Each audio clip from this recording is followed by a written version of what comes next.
Mu ntumbero yo kwitaba akamo ka Sebarundi, General Major Varisito Ndayishimiye aho yarayavumereye ahamagarira abanyagisagara ca Bujumbura basanzwe barangurira imirimo yabo mu biro, abahimiriza ko muri iyi ndwi yahariwe isuku, kuvuga kuva ku igenekerezo rya 12 kugeza ku rya 18 uku kwezi k'umunani, ko bova mu biro bakabanza bagatunganya ibikorwa bijanye n'isuku. Abo muri FOMI ako kamo bakitabiriye bose, niyo mpamvu bazindutse basidukana niyo nka mu ntumbero gushira mu ngiro ako kamo ka Sebarundi. Isuku rero muri FOMI murabona ni sawa, mwese mwitegereje ingene muri FOMI hasa ni heza cane.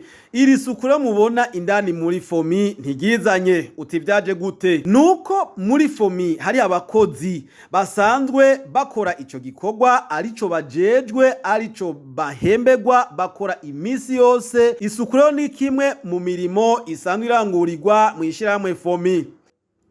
Muti none ko muri FOMI hasanzwe hasa neza, abo muri FOMI bazindutse gukora iki? Abakozi rero bose bishiramwe FOMI, uhereye ku bayobozi bakuru ukaja ku bayobozi ukashika no ku mukozi mutoya, bazindutse bifatanya n'abandi bene Burundi mu bikorwa vyo gusukura imiserege iri kwibarabara bita RN5.